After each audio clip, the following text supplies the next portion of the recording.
Hello বন্ধুরা, talking dogs চ্যানেলের নতুন ভিডিওতে তোমাদের সকলকে স্বাগত। আরেকদিন তো সবাইকে বলেছিলাম মাধবের বান্ধবী আসছে আমেরিকা থেকে, তো সেই বান্ধবীকে নিতে আজকে চলে এসেছে। ভিডিওতে অনেক মজা আসছে, স্কিপ না করে সম্পূর্ণ ভিডিওটি দেখতে থাকো। এদিকে মধু হবু বরের সঙ্গে দেখা করতে যাবে বলে গুনগুন করে গান করছে আর সাজুগুজু করছে।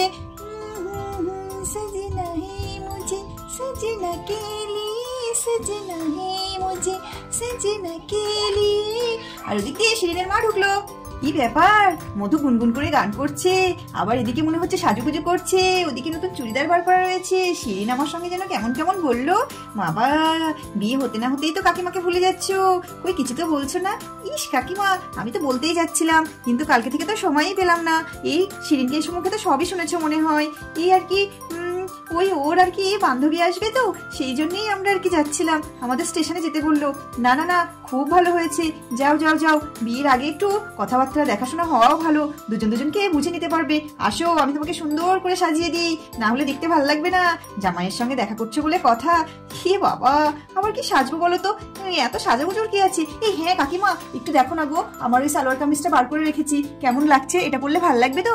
খুব সুন্দর লাগবে, তুমি ফর্সা মানুষ, এই ব্লু কালারের ড্রেস পরলে তোমাকে দারুণ মানাবে। আচ্ছা ঠিক আছে, এসো তোমাকে একটু সাজুগুজু করিয়ে দিই। বন্ধুরা, আমরা সাজুগুজু করে আসছি, ততক্ষণ তোমরা বসে থাকো। মধুকে সাজিয়ে সালমা বেগম মধুকে আয়না দেখাচ্ছে। দেখো মধু, তোমাকে কত সুন্দর দেখতে লাগছে, একদম পরীর মতো, খুব সুন্দর লাগছে। আজকে আমাদের জামাই তোমাকে দেখে চোখই ফেরাতে পারবে না। ইস, কি যে বলো না। এ হলো, তোদের দেরি হয়ে যাবে তো, ওদিকে আবার দাঁড়িয়ে থাকবে, কি বলবে বলতো? এখনো সাজাগোনা যা হচ্ছে না তোদের? আরে দিদি দেখো একবার, মধুকে কত সুন্দর দেখতে লাগছে, আমি সাজিয়ে দিয়েছি। আসে বিচ্ছুগুলো কটা কোথায় গেল বলতো? তারাও তো এখনো এলো না। এই ওরা না আসে না আসুক, তোরা তুই একা একা চলে যেত, খুব দুষ্টু তারা। কাকিমা কাকিমা, ওই রকম করে বলছো কেন? আমরা চলে এসেছি, এই দেখো। মুন্নিও চলে আসলো।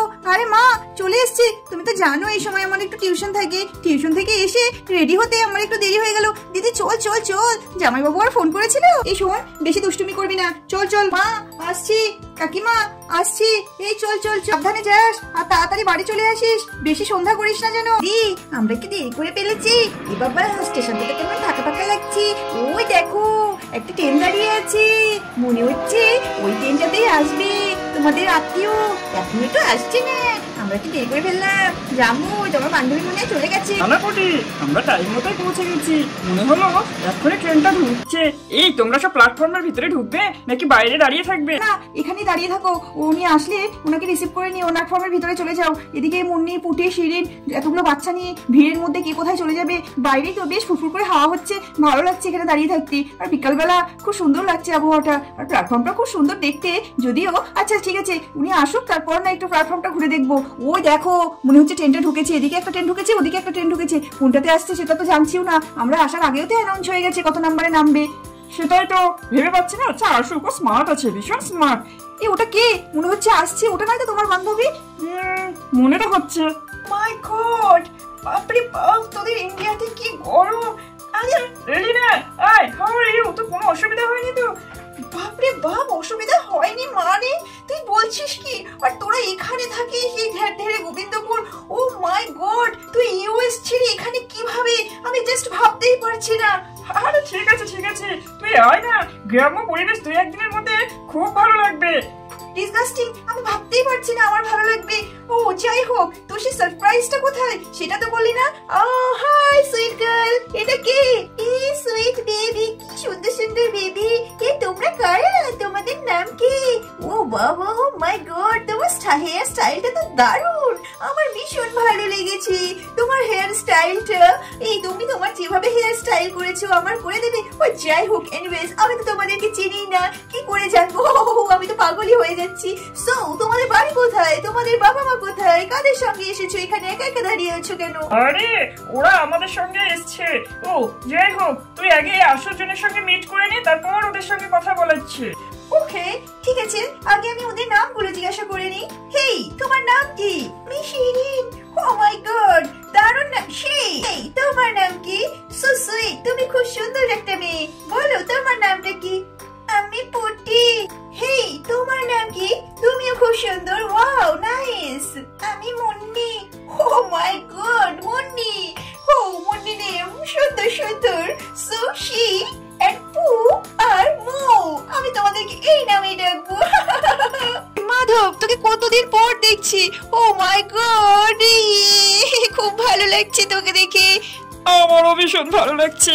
আয় আয় আয়, তোকে মিট করিয়ে দিই। ও ঠিক আছে, চল। আয়, তোর সঙ্গে ওর আলাপ করিয়ে দিই। সে ইজ মধু, ও আমার উডবি ওয়াইফ। ও মধু, হাই মধু। হাই। আর ও এলিনা, ওই আমার বান্ধবী। ও এলিনা, হাই, কেমন আছো তুমি? তোমার আসতে কোনো অসুবিধা হয়নি? ও মাই গড মাধব, তোর উডবি ওয়াইফ এরকম বেহেঞ্চি টাইপ।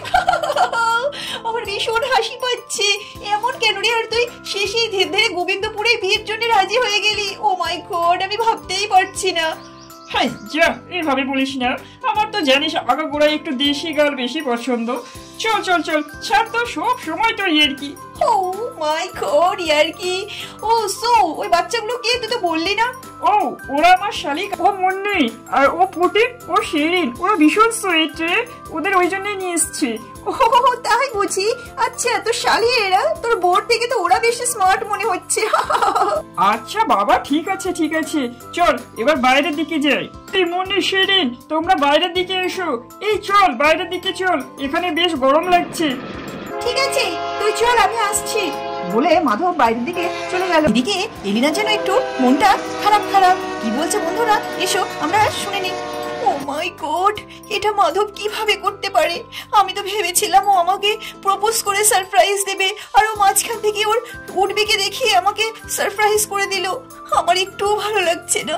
আমার মনে হচ্ছে আমি এখান থেকে ফিরে যাই, কিন্তু না, এভাবে হেরে গেলে হবে না।